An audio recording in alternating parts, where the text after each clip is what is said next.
মই বহুত বেছি ক্লোজ আছিলোঁ বিদিশা আৰু বিপ্লৱৰ লগত। সিহঁতৰ মানে 19 তাৰিখ দেওবাৰ আছিলে, তাৰ আগতো দেওবাক মই সিহঁতক লগ পাইছোঁ দুইটাকে। আৰু মানে কিনো ক'ম আৰু এতিয়া বহুত বেয়া লাগিছে, ক'বলৈতো ভাষা নাই। বিপ্লৱ বিদিশা সিহঁতৰ ঘৰত আপোনাৰ পানী সোমাইছে 6:30 বজামানত, আমাৰ ঘৰত পানী সোমাইছে 6:10। সেই সময়কণত মানে সিহঁতি মোলৈ ফোনেই কৰি আছে দুইটাই, মোক ফোন কৰিছে, মোক ভিডিঅ' কল কৰিছে, মোক কৈছে পানী কিমান হৈছে দেখুওৱা। মই মানে তেতিয়াও মানে সিহঁতক মানে দেখাই আছোঁ যে ইমানখিনি পানী হৈছে। মই তেতিয়া সিহঁতক কৈ আছোঁ যে তহঁতি ঘৰৰ পৰা ওলাই যা, ক'ৰবাত ছেফ জেগালৈ যা। সিহঁতক মই ইমান ক'লোঁ, সিহঁতি এটা ওলাই নাহিলে ঘৰৰ পৰা। মই সিহঁতক ইমান ৰিকুৱেষ্ট কৰিছিলোঁ যে তহঁতৰ ফালে পানী আহিলে বহুত পতাপত আহিব, তহঁতি যা জল্দি। সিহঁতি এটাও মোৰ কথা নুশুনিলে। আৰু বিপ্লৱে মানে যেতিয়া মাকহঁতক বচাব গৈছিলে শেষবাৰৰ বাবে সি মোৰ লগতে কথা পাতিছিলে। মানে মই ইমানলৈকে গম পাওঁ যে মানে সি মানে লাষ্টত কান্দি মানে ফেফাই গৈছে। তাৰপৰা মোক কৈছে কি মই যাওঁ, মাহঁতক বচাব যাওঁ সেইবুলি কৈ পিনি মানে তাৰ মাতটো মানে পুৰা লাহেকৈ ঢল খাই আহিলে। আৰু মানে ফোনটো তেতিয়া মানে পুৰা ডেড হৈ গ'ল। মানে তাৰপিছত ইমান ফোন কৰিছোঁ, ফোনটো লগা নাই। সিহঁতে যদি মোৰ কথা শুনিলেহেঁতেন তেন্তে আজি এইটো মানে এতিয়া যি চিটুৱেশ্যন চলি আছে, এইটো চিটুৱেশ্যন আজি নহ'লহেঁতেন। মানে সিহঁতক ইমান মই ক'লোঁ, এতিয়া কোনোৱে মোৰ কথা নুশুনিলে। শুনাই দিন হয়তো আজি এনেকুৱা নহয়। সিহঁতি মানে ভবাও নাছিলে ইমান পানী হ'ব বুলি। আপোনালোকেতো দেখিছে সিহঁতৰ বেটীও খোৱাইছিলে। সিহঁতি মানে ইমান এক্সপেক্ট কৰা নাছিলে, আমি এক্সপেক্ট কৰা নাছিলোঁ ইমান পানী হ'ব বুলি। আমাৰ এই ঘৰ আপোনাৰ 90% আমাৰ ঘৰতে পানী। কি ক'ম আৰু এতিয়া মানে সিহঁতি ভবা নাছিলে আৰু হ'বলগীয়া আছিলে কাৰণে হৈ গ'ল। হা মানে হয় তেনেকুৱাই আৰু বহুত বেছি ক্ল'জ আছিলে মানে বিদিশা বিপ্লৱ। মানে সিহঁতি য'লে গ'লেও মানে সিহঁতি সদায় মানে মোকেই ক'ব মানে ধৰক সিহঁতি মানে কেনেকুৱা আৰু সিহঁতৰ চিক্ৰেট কিপাৰ আছিলোঁ বুলি ক'ব পাৰি। মানে মই দুইটা মোৰ মানে বহুত বেছি ক্ল'জ আছিলে, মানে বহুত বেছি। মানে সিহঁতৰ বহুত মৰমৰো আছিলোঁ মই।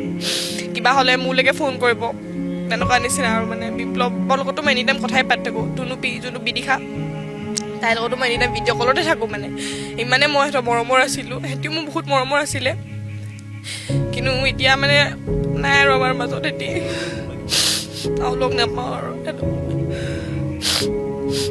হৈছে কি আপোনালোকে বান্দৰামি কমাব লাগে নে নালাগে? আৰু আপুনি এইবিলাক কি নিৰ্বাচনী সভা পাতিছে? আপোনাৰ ঘৰৰ বাপেকৰ ঘৰৰ পইচা নেকি এইবিলাক? মোৰ দেখি থাকি খং উঠি গ'ল। মই ভাবিছিলো যে এইকেইদিন মই খুব ভদ্ৰভাৱে লাইভত কথা কওঁ, কিন্তু আপোনালোকৰ এই উদ্ভণ্ডালিবিলাক লাজ পায় নে নাপায় আপোনালোকে? এতিয়ালৈকে নৰেন্দ্ৰ মোদী আহিব নোৱাৰিলে। পুখুৰী খান্দি বানপানী নাইকিয়া কৰিম বুলি কোৱা অমিত শ্বাহটো এতিয়ালৈকে অসমলৈ আহিবলৈ সময় পোৱা নাই। 4খন জিলাত 2,500 টকাকৈ অৰুণোদয় দিব, এইটো ভাল কথা, আমি বেয়া পোৱা নাই। বেলেগকো অৰুণোদয় দিব, সেইটোও ভাল কথা, আমি বেয়া পোৱা নাই।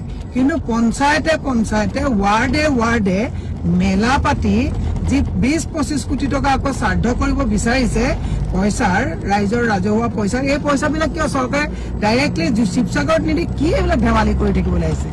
মুখ্যমন্ত্ৰী মহোদয়, আপুনি কি মেলা পাতিব বিচাৰিছে নেকি? অৰুণোদয় অনলাইন যায়, 1250 টকা অনলাইন দিব পাৰে। তাৰ কাৰণে আকৌ চুবুৰীয়া আকৌ এইবিলাক কি বিজেপি মিটিং পাতিব বিচাৰিছে নেকি ৰাইজৰ পইচাৰে? বেয়া লগা নাই? সৰু ল'ৰা ছোৱালীয়ে কৈছে মোৰ চেণ্ডেলযোৰ নালাগে, মোৰ মালৈকে চেণ্ডেল এযোৰ দিয়কচোন, মই খাইছোঁ, মোৰ মাকে বিস্কুটৰ পেকেট এটা দিয়কচোন বুলি 3 বছৰীয়া ল'ৰা ছোৱালীয়ে কৈছে। আৰু আপুনি এইবিলাক কি নিৰ্বাচনী সভা পাতিছে? আপোনাৰ ঘৰৰ বাপেকৰ ঘৰৰ পইচা নেকি এইবিলাক?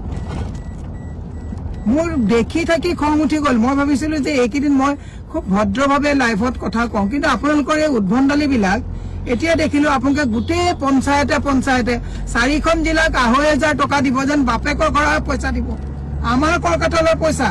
এইকেইদিন যে ইমান মেচেকাৰ হৈছে, অসমৰ প্ৰত্যেক মানুহে নিজৰ ঘৰৰ পৰা সামৰ্থ্য থকা নথকা প্ৰত্যেকজন মানুহে 100 টকা হলেও দি পেলাই তেওঁলোকে সহযোগিতা আগবঢ়াইছে। আৰু আপোনালোকে কাইলৈ পঞ্চায়তে এই বিজেপিৰ কৰ্মীসকলক কথা অৰুণোদয় মেলা পাতিব আহিছে। অনলাইন পইচা দি দিয়ক, এই মেলাখন পাতি আকৌ আপোনালোকে পইচা খৰচ কৰিব বিচাৰিছে। হৈছে কি আপোনালোকে? বান্দৰামি কমাব লাগে নে নালাগে? মই ইয়াত আপোনালোকক দি দিম, 1 তাৰিখে তেওঁলোকে অৰুণোদয় পাতি মেলা পাতিব বিচাৰিছে। নিৰ্বাচন পিছত হ'ব, নিৰ্বাচন পাতিব নালাগে, আকৌ এবাৰ হৈ লওক, আপোনালোকে কাম কৰক। লাজ পায় নে নাপায় আপোনালোকে? এতিয়ালৈকে নৰেন্দ্ৰ মোদী আহিব নোৱাৰিলে পুখুৰী খান্দি বানপানী নাইকিয়া কৰিম বুলি কোৱা অমিত শ্বাহটো এতিয়ালৈকে অসমলৈ আহিবলৈ সময় পোৱা নাই আৰু আপোনালোকে এতিয়া 1 তাৰিখত অৰুণোদয় কি লিখিছে এখন অৰুণোদয় 3.0 তাতে 4খন জিলাত 2,500 টকা মই কমেন্টত দিম 2,500 টকা দিছে হিমন্ত বিশ্ব শৰ্মাই আৰু অন্যান্য জিলাত এই আঁচনি অন্তৰ্গত প্ৰতিগৰাকী লোকলৈ 1,100 টকাকে দিব কি চমকটো দেখুৱাইছে টুল টেক্স বঢ়াইছে বস্তুৰ দাম বঢ়াইছে ৰাইজে কৰকাতল দিছে অনলাইন পইচা দি দিয়ক মাতৃ সমাজক হাত জোৰ কৰি অনুৰোধ কৰিছো এগৰাকী মাতৃয়ে এখন ঘৰ বনাই সমাজ বনাই নেপোলিয়নে কৈছিলে you give me a good mother I will give you a good nation. মই মাতৃ সমাজলৈ আহ্বান জনাইছো আপোনালোকক যদি কাইলে কোনোবা ৱাৰ্ডৰ কমিশনাৰে কোনোবা পঞ্চায়তৰ মানুহে যদি অৰুণোদয় লবলৈ গোট খাবলৈ দিয়ে সেলফি তুলিবলৈ আত্মস্বাভিমান বৰ্তাই ৰাখি নাহিব পইচাটো অনলাইন দিবলৈ কথাটো কওঁ আপোনালোকৰ অকমানো দুখ লাগিছেনে আহকচোন আমাৰ লগত উজনিলে দৈনিক আমি ওৰ পৰা খুজি মাগি মানুহৰ ওচৰত প্ৰত্যেকজন মানুহে সহায় কৰি আছে আৰু কাইলে যাতে অৰুণোদয় নামত কোনো মাতৃ সমাজে যাতে সেলফি উঠি মাতৃ নামৰ শব্দটোক যাতে ভুল অন্থিত নকৰে তাৰ কাৰণে আপোনালোকক কৰজোৰে আহ্বান জনাইছো হিমন্ত বিশ্ব শৰ্মা ডাঙৰীয়া এতিয়াও মেলা পাতিবলৈ বিচাৰি আছে ন লাজ পোৱা নাই লাজ নালাগে আপোনালোকৰ আমাৰ পইচাৰে আপোনালোকে পইচা দিছে অৰুণোদয় আপোনালোকে অনলাইন দিয়ক কাইলৈ আশা ৰাখিছো অসমত প্ৰত্যেকজন সুধী সমাজে এইখিনি সময়ত যাতে বিজেপিয়ে মিটিং পাতি অৰুণোদয় দি মানুহক যাতে উজনিত ককবকাই থকা মানুহক সন্মান নকৰে তাৰ কাৰণে আহ্বান জনাইছো অৰুণোদয় দিবলৈ হলে অনলাইন টিপা মাৰক পাই যাব পইচা তাকে নকৰি বান্দৰামি যাতে নহয় এওঁলোকক বেয়াকে ক'ব লাগে এওঁলোকৰ লগত কোনো ভাল শব্দৰ কোনো অৰ্থ নাই এওঁলোকক বেয়াকে ক'ব লাগে ল'ৰা ছোৱালী আপুনি বিশ্বাস কৰিব 3 বছৰীয়া 4 বছৰীয়া ল'ৰা ছোৱালী বুকাত আঙুলি ছিঙি গৈছে মাতৃবিলাকে দেখিছেনে একাটো বুকা পলক কাটি কঁকাল দাঙিব নোৱাৰা অৱস্থা হৈছে আৰু আপোনালোকে বিজেপিক খুঁটি বচাই ৰাখিবলৈ হলে মই অসমৰ ৰাইজক কৈছো এতিয়াও যদি আপোনালোকে এই বান্দৰামী বিলাকৰ লগত গৈ 1250 টকাৰ কাৰণে অসমৰ মাতৃ সমাজে যাতে আত্মসন্মানক যাতে ভুল অন্দিত নকৰে আৰু মাতৃ যে মমতাময়ী নাৰী সমাজ যে মমতাময়ী কাইলে প্ৰমাণ দিয়ক যে এওঁলোকৰ 1200 টকাৰ কাৰণে যাতে এই ভণ্ড কাউন্সিলাৰ বিলাক পঞ্চায়তৰ মানুহবিলাকে যাতে বিজেপিৰ যাতে পকেটটো ৰাখিবৰ কাৰণে এতিয়াও চাওক এতিয়াও ৰাজনীতি কৰি আছে ধুৰন্ধৰ বিলাকে মই কৰজোৰে আহ্বান কৰিছো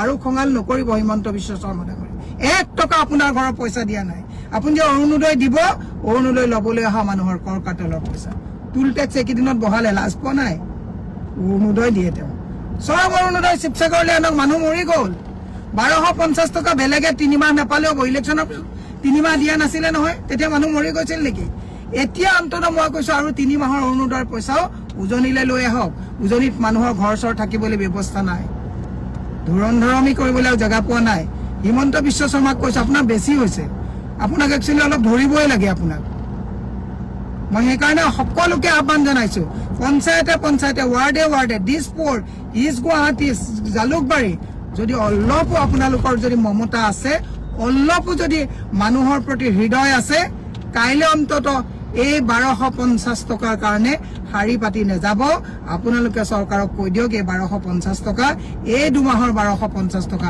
উজনিলৈ দিবলৈ কওকচোন এই মই আপোনালোকৰ ওচৰত বিনম্ৰ অনুৰোধ আৰু ইহঁতক এতিয়াও ৰাজনীতি কৰাটো বন্ধ কৰিব দিয়ক ছমাহ ৰাজনীতি বন্ধ কৰিব দিয়ক হিমন্ত বিশ্ব শৰ্মা ছমাহ বন্ধ কৰক গোটেই অসমখন পাহাৰ কাটিলে গছ গছনি কাটিলে গোটেই কাটি এইবিলাক মেন মেড যিটো প্ৰলয় মেছেকাৰ হৈছে মেন মেড মেছেকাৰ তাৰপিছত আকৌ এতিয়া অৰুণোদয় দি পেলাই চকু টুকিবলৈ আহিছে আমি দীপৰ বিলৰ গছ কাটিবলৈ যাওঁতে আপোনাক মেইল কৰিছিলো আমি আন্দোলন কৰিছিলো শিলপুখুৰীত গছ কাটোতে আন্দোলন কৰিছিলো জুবিন গাৰ্গে গছ কাটিব নালাগে বুলি কৈছিলে জুবিন গাৰ্গকে কাটি শেষ কৰি পেলোৱা হ'ল ধুৰন্ধৰ মই সেইকাৰণে আপোনাক কৈছো কাইলৈ যাতে 1250 টকাৰ মানে এইখন মেলাত যাতে কোনেও গৈ পেলাই যাতে তাত মেলা কৰিবলৈ নাযায় আহ্বান জনাইছো এবাৰ হিমন্ত বিশ্ব শৰ্মাৰ এই চল চাতুৰিত আপোনালোকে বুঢ়া আঙুলি দেখাই দিয়ক তেতিয়াহে গম পাব যে অসমৰ ৰাইজে এই মেন মেড মেছেকাৰটোৰ প্ৰতি কিমান মানে সজাগ হৈছে এই কথাটোৰ কাৰণে মই আহ্বান জনাইছো মই শেষত আকৌ এবাৰ কৈছো অহাকালি মাতৃ সমাজে দায়িত্ব লওক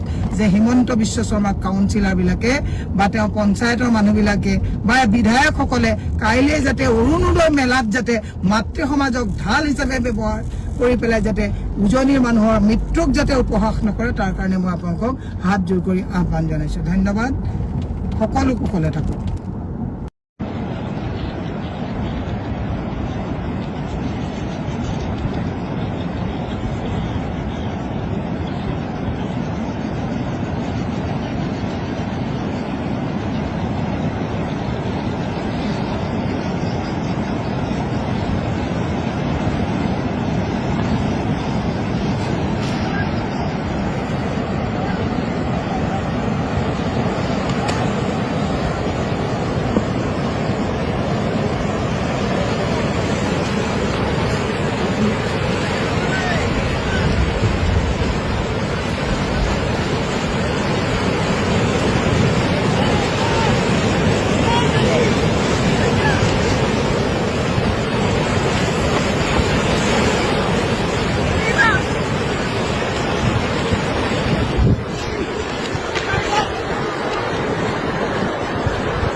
জাতি ধৰ্ম নাই, কাটিলে তেজ একে ৰঙাই হয়। আমি সেইকাৰণে আমি চব ঈশ্বৰৰ ওচৰত, আল্লাহৰ ওচৰত আমি কৃতজ্ঞ ৰাখিছোঁ। আপোনালোকক ধন্যবাদ জনাইছোঁ। আৰু আপোনালোকে আৰু যেন আৰু আগবাঢ়ি যায় আৰু এনেকৈ আৰু কাৰোবাক দিব পাৰে তাৰে আমি ইয়াত ধন্যবাদ জনাওঁ। আল্লাহৰ ওচৰত আমাৰ কৃতজ্ঞ ৰাখিছোঁ। হুদুৰ হোজাই জয়নগৰ মাদ্ৰাছাৰ পৰা জ্যেষ্ঠ মুৰব্বী শিক্ষকসকল আহিছে, অধ্যক্ষ আহিছে, জেনেৰেল ছেক্ৰেটাৰী আহিছে, এই কণ শিক্ষাৰ্থীসকল আহিছে, শিক্ষকসকল আহিছে। আমিও শিৱসাগৰৰ পৰা কেইবাজন ব্যক্তি আহিছোঁ। আজি আপোনাৰ কেনেকুৱা লাগিছে? ভাল অনুভৱ আমাৰ সুন্দৰপুখুৰী হোলালগাঁও সকলো সমূহ ৰাইজৰ যি অৰ্থ মানে আমাৰ যিমান আয়োজন কৰিছিলে সকলো আমাৰ মানে পানীত ডুব গ'ল। আপোনালোকে যে আহি এখন মাত লগাইছেহি আমাৰ মানে সকলো সমজুৱা ৰাইজসকলে আপোনালোকক ধন্যবাদ জনাইছোঁ। আৰু আপোনালোকে আৰু যেন আৰু আগবাঢ়ি যায় আৰু এনেকৈ আৰু কাৰোবাক দিব পাৰে তাৰে আমি ইয়াত ধন্যবাদ জনাওঁ। আল্লাহৰ ওচৰত আমাৰ কৃতজ্ঞ। এইখন অসমীয়াৰ বাবে অসমত একতাৰ দোলেৰে বান্ধ কৰা জাতি ধৰ্ম বৰ্ণ নিৰ্বিশেষে সকলোৱে একতাৰ দোলেৰে বান্ধ খাই থকাটো থাকিব লাগিব আৰু থাকিম। ইয়ে আমাৰ সংকল্প হওক, নহয়নে বাইদেউ? হয়, আমি একেই। হয়নে বাইদেউ? আমাৰ জাতি ধৰ্ম নাই, কাটিলে তেজ একে ৰঙাই হয়। আমি সেইকাৰণে আমি চব ঈশ্বৰৰ ওচৰত, আল্লাহৰ ওচৰত আমি কৃতজ্ঞ ৰাখিছোঁ। হয়। বাইদেউ আপোনাৰ কেনেকুৱা অনুভৱ হ'ল? কেনেকুৱা অনুভৱ হ'ল? মানে বহুতেই ভাল লাগিছে। যিখন মাদ্ৰাছা আনৰ দ্বাৰা পৰিচালিত হয়, আনে চলায়, সেইখন মাদ্ৰাছাৰ পৰা আজি জ্যেষ্ঠ শিক্ষকসকল আহিছে। আপোনাৰ কেনেকুৱা অনুভৱ হৈছে? ভাল, মানে বহুত ধুনীয়া যিটো সময়ত উপযুক্ত বস্তু এটা দিছে, সি ডাঙৰ বস্তু নহয়, নিদিয়া হলেও আপোনালোকে চলিব পাৰিলেহেঁতেন। কিন্তু এইটো সময়ত আপোনালোকৰ একোৱেই নাই। নহয়, অতিথি পৰায়ণৰ সময় নহয়, আপোনালোকৰ দুখত আমি সমভাগী হ'বলৈ আহিছোঁ। আপোনাৰ সেইটো অনুভৱ নিশ্চয় ভাল লাগিব। আমি শিৱসাগৰৰ হোজাই জয়নগৰ মাদ্ৰাছাৰ জ্যেষ্ঠ সকলো ৰাইজৰ ফালৰ পৰা আমাৰ সুন্দৰপুখুৰী হোলালগাঁৱৰ ফালৰ পৰা আপোনালোকক আমি শুভকামনা কৰিছোঁ। আপোনালোকে যাতে যেনেকৈ আহিছে তেনেকৈ ঘৰ পায়গৈ আৰু আপোনালোকে ক্ষুদ্ৰ এটা বস্তু দি হ'লেও আমাক সহায় কৰিছে। আপোনালোকক যাতে ভগৱানে ৰাখক, এয়াই আমাৰ কামনা। ভগৱানৰ ধন্যবাদ। আমাক দিছে, আমি সকলো পাইছোঁ। মাত্ৰক এতিয়া তাৰমানে আকৌ যাতে তেওঁলোকে আকৌ পানী নাহে ভগৱানৰ ওচৰত সেইটোৱে সকলোৰে আশীৰ্বাদ। আপোনালোকে এতিয়া আমালে কিবা এটা হ'লেও আনিছে অকণমান, আমাৰ সকলো ৰাইজে সন্তুষ্ট হৈছে। ধন্যবাদ বাইদেউ। নমস্কাৰ প্ৰিয় বন্ধু বান্ধৱীসকল। আগতে মুখ্যমন্ত্ৰী ডাঙৰীয়াক সমালোচনা কৰি থাকোঁ, আজি কিন্তু মই মুখ্যমন্ত্ৰী ডাঙৰীয়াক সমালোচনা নকৰোঁ। আজি মই সমালোচনা কৰিম ৰাইজক, কিয়নো ৰাইজৰ বহুত ভুল আছে। ৰাইজে একপক্ষীয়ভাৱে কিহৰ বাবে ইমান বেছি ৰীল ফটো ভিডিঅ' এইবিলাক কৰি থাকিব লাগে, নিজৰ গুণ কেলৈ গাই থাকিব লাগে? অকণমানতো এই সময়খিনিত ৰাইজখনে চৰকাৰখনৰো গুণগান গাব লাগিছিলে, NDRFৰো গুণগান গাব লাগিছিলে। কিয় নাগালে? আপোনালোকে নোগোৱাৰ কাৰণে আজি মুখ্যমন্ত্ৰী ডাঙৰীয়াই এই যে তেওঁলোকে যিবোৰ সাহায্য আগবঢ়াইছে ৰাইজৰ পৰা দান বৰঙণি লৈ তাত বিজেপিৰ ষ্টিকাৰ লগাবলগীয়া হৈছে। বিজেপিৰ মানে চিহ্ন থকা, পদুম ফুলৰ চিহ্ন থকা আজি তেওঁলোকে গোটেই বেনাৰ পোষ্টাৰ লগাই গোটেইখিনি প্ৰচাৰ কৰিবলগীয়া হৈছে। কেৱল মাত্ৰ আপোনালোকে তেখেতলোকক এই যে অকণো গুৰুত্ব নিদিলে, সেইকাৰণে আজি তেওঁলোকে ইমান বেনাৰ পোষ্টাৰ হৰ্ডিং এইবিলাকত ইমান খৰচ কৰিবলগীয়া হৈছে। ভুলটো কাৰ কওকচোন? আপোনালোকৰ নহয় জানো? আপোনালোকে যদি অকণমান যদি তেখেতলোকক প্ৰশংসা কৰিলেহেঁতেন কিনো গ'লহেঁতেন কওকচোন? NDRFৰ মানুহে একেবাৰে প্ৰথমৰ পৰা মানে মানুহক বচাব পাৰক নোৱাৰক পিছৰ কথা, কিন্তু NDRFৰ আপোনালোকে লাইফ জেকেট পিন্ধি যিহেতুকে আপোনালোকে ৰীল ভিডিঅ' বনাইছে, আপোনালোকে NDRFক অকণমান হেৰি কৰিব লাগেতো, প্ৰশংসা কৰিব লাগেতো। কিন্তু আপোনালোকে কিয় নাই কৰা? সেইকাৰণে মুখ্যমন্ত্ৰী আহি পেলাই ক'বলগীয়া হৈছে। আপোনালোকে যেতিয়া এনেকুৱা ধৰণৰ আক্ৰোশমূলকভাৱে কাম কৰিব, তেতিয়াতো মুখ্যমন্ত্ৰীয়েও আক্ৰোশমূলকভাৱে কাম কৰিবই লাগিব।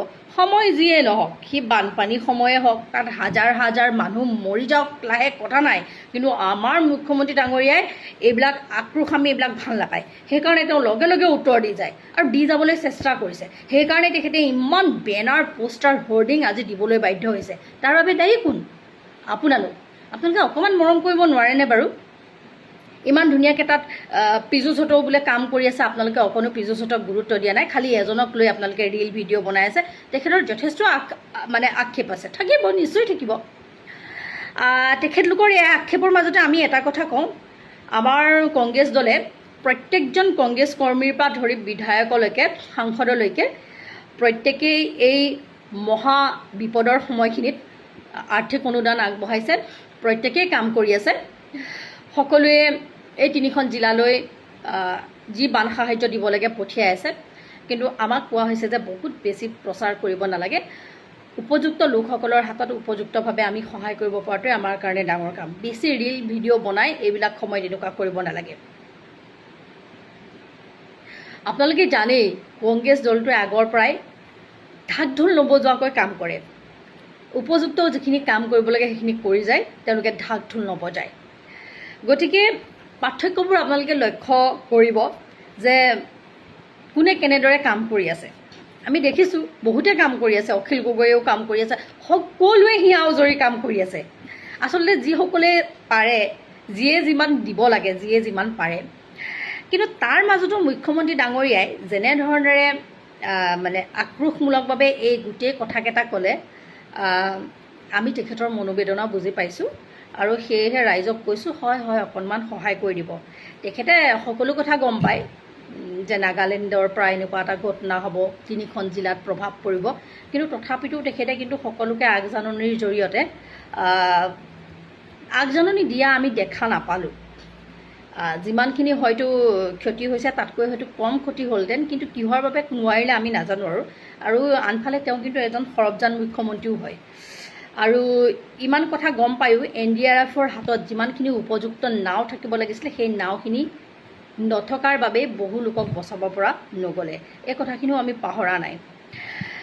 গতিকে এই সময়খিনিতো যেতিয়া যিজন মানুহে আক্ৰোশ, প্ৰতিযোগিতা, মানে এনেকুৱা ধৰণৰ কথা কাণ্ড ক'ব পাৰে, ভাবিব পাৰে, তেখেতৰ লগত লাগি লাভ নাই।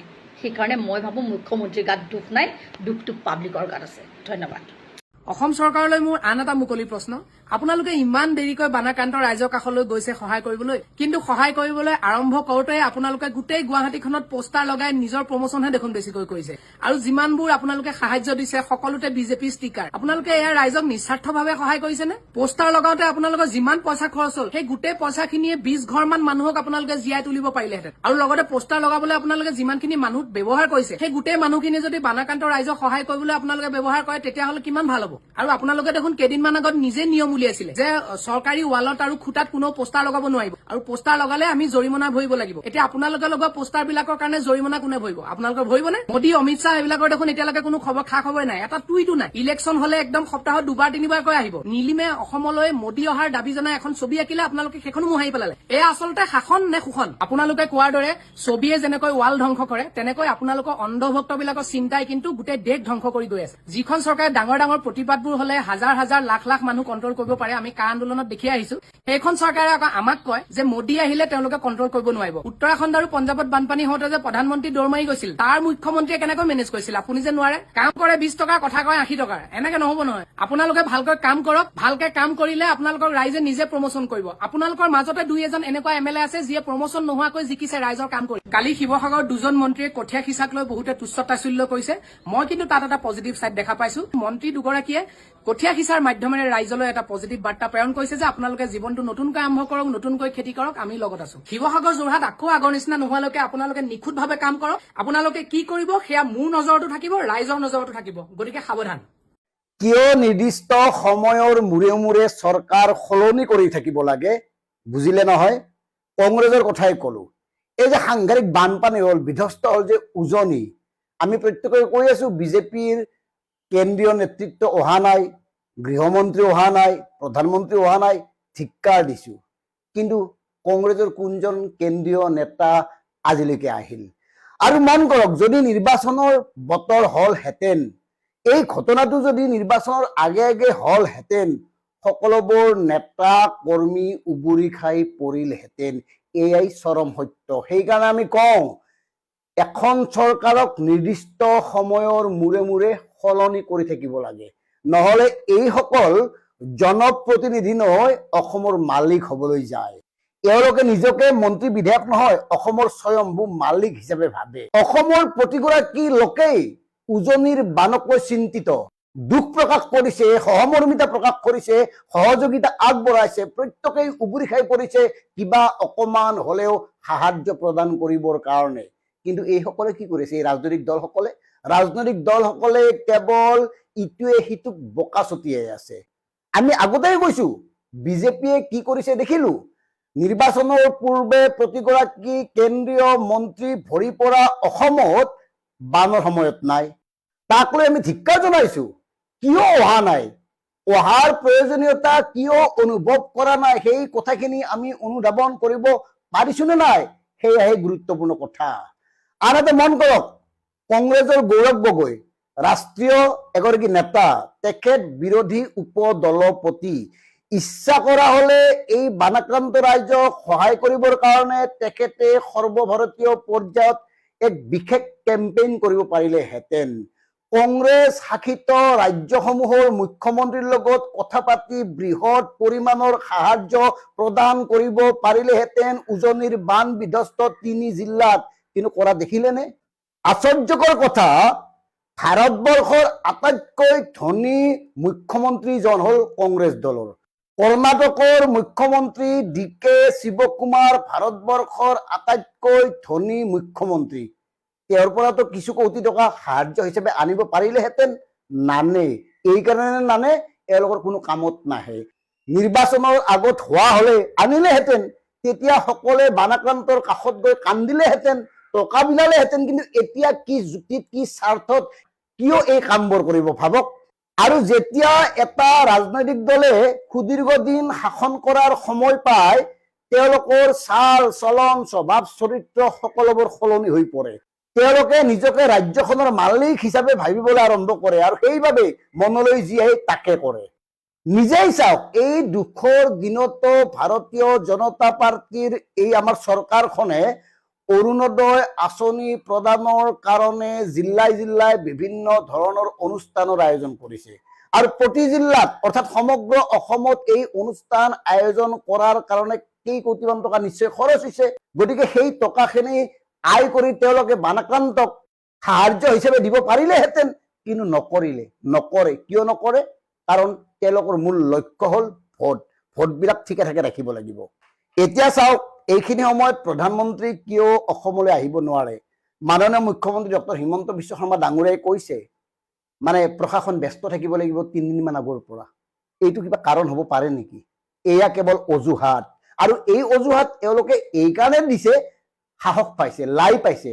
সাধাৰণ জনতাক কেনেকে ভুলাব লাগে, ভোটাৰক কেনেকে আকৰ্ষিত কৰিব লাগে এওঁলোকে সাংঘাতিক ভালদৰে জানে, আৰু সেইকাৰণে এই কথাবোৰক বৰ বিশেষ গুৰুত্ব সহকাৰে নলয়। নহলে এয়া হাঁহি উঠা কথা নহয় নে? প্ৰশাসন ব্যস্ত হবলগীয়া হোৱাৰ বাবে হেনো প্ৰধানমন্ত্ৰী এই মুহূৰ্তত অসমলৈ নাহে। আনহাতে আৰু এটা কথা মন কৰক, ভাৰতীয় জনতা পাৰ্টীয়ে কেইকোটিমান টকাৰ সাহায্য দিছে, এটা বেগত দিছে, আৰু সেই সাহায্য বিতৰণ কৰিছে বিজেপিৰ কেইগৰাকীমান বিধায়কে।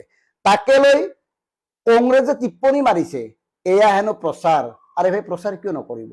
ভাৰতীয় জনতা দলে সাহায্য দিছে, তেওঁলোকৰ দলীয় কৰ্মীৰ পৰা টকা উঠাইছে, আৰু তেওঁলোকে যেনেকৈ সাহায্য দিছে ক্ৰেডিটটো ল'বই। তেওঁলোকে পেকেটত যে বিজেপিৰ নামটো লিখিছে, লিখিবই, কাৰণ তেওঁলোকৰ মূল লক্ষ্যই হ'ল কেনেকে ভোটাৰক আকৰ্ষিত কৰিব পাৰে। আৰু তেওঁলোকেতো এনেই মানে হাৱাত টকাখিনি দিয়া নাই, কিবা স্বাৰ্থ সন্মুখত ৰাখিয়ে টকাখিনি দিছে। গতিকে ৰাজনৈতিক দল এটাই যিহেতুকে কামবোৰ কেৱল ৰাজনৈতিক স্বাৰ্থৰ বাবেই কৰে, গতিকে বিজেপিয়ে ঠিকে কৰিছে। আৰু এই লৈ সমালোচনা কৰা কংগ্ৰেছ দলে নিজাকে কি কৰিছে, তেওঁলোকে কিমান কোটি টকাৰ সামগ্ৰী এতিয়ালৈকে প্ৰদান কৰিছে, এই কথাবোৰ কওক, তেতিয়াই ভাল লাগিব। গতিকে প্ৰিয় দৰ্শক, কথাবোৰ ভাবক, আমাৰ সাধাৰণ মানুহখিনিক এই ৰাজনৈতিক দলসমূহে কেনেকে ব্যৱহাৰ কৰি আহিছে, আৰু এইসকল প্ৰতিনিধিক যদি আমি এনেকে সুযোগ দিওঁ, এওঁলোকে আমাৰ মূৰৰ ওপৰত বহিবই। তাত বৰ বিশেষ মানে আপত্তি অভিযোগ কৰিও লাভ নাই। গতিকে সময়ত কথাবোৰ চিন্তা কৰিব। ধন্যবাদ। জয় আই অসম। গাইজ, আমি বৰ্তমান আছোঁ নাজিৰাত, আৰু মোৰ লগত আছে নৱজ্যোতি দা, আৰু নৱজ্যোতি দা ভণ্টি এগৰাকী আছিলে, যিহেতু মোৰো নিজৰো ভণ্টি আছে, আৰু দাদা এগৰাকী ভণ্টি, যিহেতু নিজৰ ভণ্টিগৰাকী 27 বছৰ বয়সৰ ভণ্টি এগৰাকী আছিলে।